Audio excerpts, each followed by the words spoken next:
Welcome back, ladies and gentlemen, to another episode of Improv Gaming. And today's topic is the Spoilcast of Horizon Zero Dawn. It's been 1 week since you looked at me. No. You singing a song there? Yeah. We don't need a copyright infringement now, do we, Nick? It has been a couple weeks since Horizon Zero Dawn came out. So if you haven't played it, come back. Stay away from the channel, or stay away from this video specifically. And but there's plenty of other stuff that you can watch on the channel. Right? Subscribe to the channel, like the video before you go, because you're gonna like it when you come back to it. But if you have played it, which you should have, because it's an amazing game, we're gonna spoil it for you. Spoil ahead. What did you think of the ending? Ending was absolutely eye-opening. Right? I liked the whole thing with Hades, kind of ending it with Hades, and then he kind of you mean after credits ending, or do you mean No, anything you want to touch on? All right, so you can do after credits ending. Right. Just be specific. All right, so after credits ending, I liked where Hades. I have a lot more questions for you, and he goes something along the lines of knowledge is the pursuit of achievement after all, or something like that. Yeah. And then you look out, and it's the original demon. It's the original machine that was taking over the earth and destroying everything right before it came down on All Mother Mountain, to crush what was in All Mother Mountain. That was Elizabeth's office, right? Yeah. That wasn't Gaia. That was the control center for Gaia, because Gaia exploded. Yes. Okay. So it comes down on All Mother's Mountain. Oh no, that was the cradle that they raised the children in. The mountain. The mountain was the cradle of life. Yeah, That's where they did the re-engineering of like humanity inside of there. So the monster's about to crush down, and then the fucking deactivation code comes out. But now you have Hades and Cyrus, and it's like, come on, fucking Cyrus.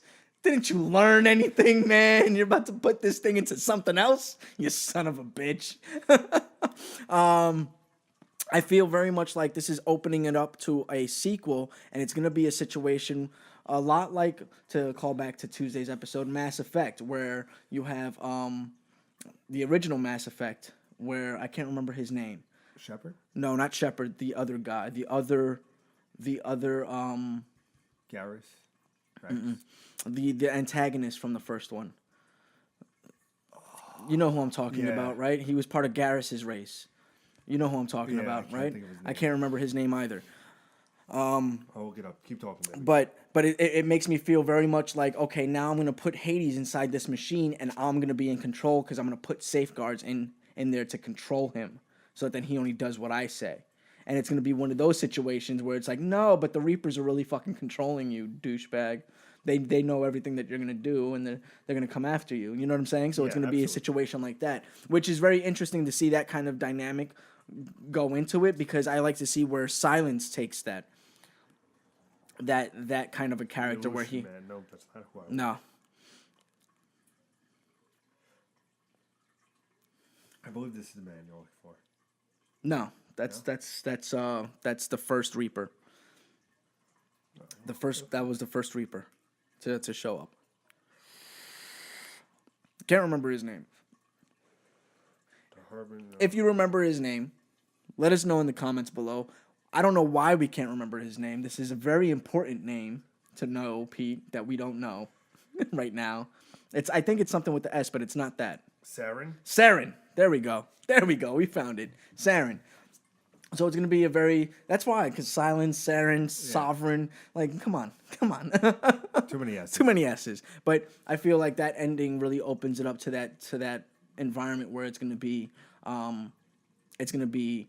Silence thinking that he has this machine under control, and Aloy has to take him out. Also very excited to see more races, more people, because all these other people were from outside the lands, like the guy that kept on hitting on fucking Aloy the entire time. Oh man, the one with the sister. The one with the sister. Why can't I remember his name? I just call him I want to knock up. Yeah. He kept on hitting on Aloy the whole Yeah. time. But his race, you never see their homeland. So I'm excited to see their homeland. Yeah. Or the Banuk homeland. You never see their homeland. You see where they were able to control the machines in that area. You know what I'm saying? You Yeah, never yeah. see their homeland. So they all like just have all this there's a lot of outsiders that are inside of the Nora landscape. Gorilla definitely set it up for a sequel, and if they're not making a sequel right now, that's asinine. Because from Sunday's show, we do a top news story where in the first 2 weeks, Horizon's already sold 2.6 million copies. Yeah, which is insane. It's the best selling game ever, I believe, so or something like that, or So in this yeah, generation. In this it generation, would be foolish for them not to make a sequel. Obviously, it did a very good job. I think that I hope that they can hold the mantle. yeah, the absolute. If they can spread it out, they set the path for so many different ways of going about it. New areas to explore, new story. You have, Cyrus. Yeah, Cyrus. Interesting, very very interesting character. I knew something was up at the end when he's like, "I will not be there for the final mission." Yeah, and yeah. I'm like, something tells me You you're snaky bastard. Yeah, you're up to you no good. sneaky bastard. And I knew, like, she threw her spear in. I was like, all right, he's done. But I was like, is he, though? Yeah, and then yeah. after the credits, I saw the three guys. I was like, well, here comes the sequel. Because Yep. I remember when you beat it before me, even though I platinumed it first. I remember you saying, yeah, there's definitely means for a sequel. And that's what you meant by it, Yeah, obviously. well- because how it ended, I was like, well, not really a sequel at the moment. Well, no, they set it up for a sequel in that after credit scene. But I think even before that, the intrigue of the world, like I'm saying, the Banuk tribe, you don't get to see their homeland. And I can't remember. There were so many tribes that the Sun King took over Yeah. in there that you don't meet the people of those tribes. You know, and there was apparently a big fucking war that happened, a huge war. So you can get a prequel or a sequel. You can get either or. You can see the robots before the why can't I think of what they were calling on before the derangement? That was the word that they were using. Before the derangement, you can see how the robots interacted with humanity, and then you can see after Aloy solves everything, how does Gaia rebuild herself? You know what I'm saying? Because that was the point, was to rebuild herself. So- But can she rebuild herself because Hades hasn't been destroyed yet? Now, talking about Gaia and all this, what were your thoughts on the overall story? Because I enjoyed that. I a lot. really enjoyed the shit out of it. I thought Like, it was brilliantly done, creating, especially when I got to the office of Elizabeth. You see like her big plans, everything. I was like, what the fuck went wrong? And like just seeing how they had Gaia and Apollo, and I was like, this, for a history buff as me, I'm like, this is fucking fascinating. And I was so drawn in, and this is also why I platinumed the game, because I was like, I want to spend as much time in this world, learn as much as I can, and seeing everything. And then at the end, when like Gaia's like, yeah, shit happened, and I was like, what? The and you just see. Yeah. I think it's not a normal story I would tend to enjoy, and by what I mean by that is like, it's very like, if you pay attention and you like think about it, you're like, wow, this is actually a well-crafted story. Yeah. Like But, there was a lot of depth to that Yeah. story, because essentially they were telling two stories at once. Yeah.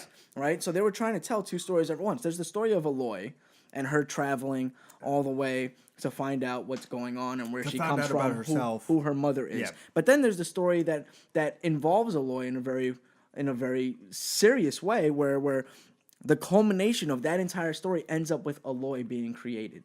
Yeah. Full circle. Full circle. So in order to find herself, she has to discover this entire story about what happened 2,000 years ago. Yeah. It's 3,000. I think it's 3,000. 3,000. I believe. Yes. 3,000 years ago. I want to say. I'm not gonna argue with you. I have no idea. All this stuff that happens 3,000 years ago, which is humanity creates an AI.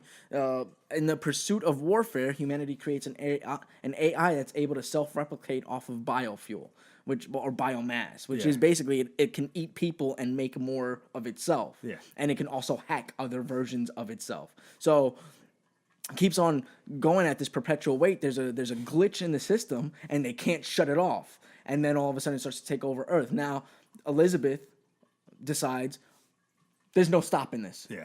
We can't solve this. So what we have to do is bunker down and create an AI that will do the same thing but opposite. Instead of destroying the Earth, it'll create an Earth Yeah, after we're all done. It will be a recycle Yeah, period. but the so first part is they have to figure out how to shut down these machines. So step 1 is shut down the machines, and step 2 is repopulate the Earth. Yeah. And Gaia creates the machines. That was the biggest question. Gaia creates these machines. Why are these machines coming after me? Like when that discovery happened, I was like, what the fuck? Why are the machines trying to fucking fight me? Right? And even still, like the biggest hole that I've had is Gaia was operational 17 years ago. The derangement happened 17 years ago.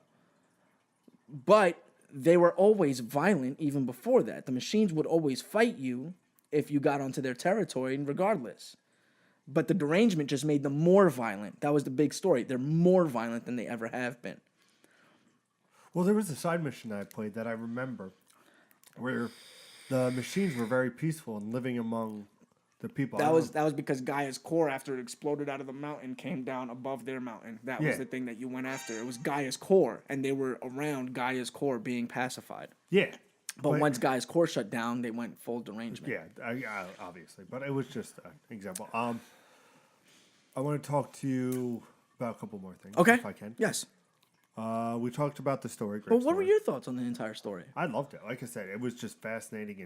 And my favorite scene is in the second to last mission. Okay. Where you get the spear and the last of the power cell. Let me just shout out to the armor, the power armor, because I would have never finished that mission without it. That power armor was phenomenal, wasn't it? That saved me in the last mission. Oh God, that was that last mission, which we'll get into in a second. But because we're close on time. Yeah. The last scene though, the second to last, when you get into that room where the table was and you see the body. Yeah. And you're like, fuck, these are where these people were. And you just think about it, it's like, you think that you're in a prehistoric area and like all these people are so prehistoric and how they're, but there was so much more going on. Yeah. And to see these be like these were actually people trying to solve. It was just such a cool thing because Uncharted 4 did that, and spoiler alert for Uncharted 4.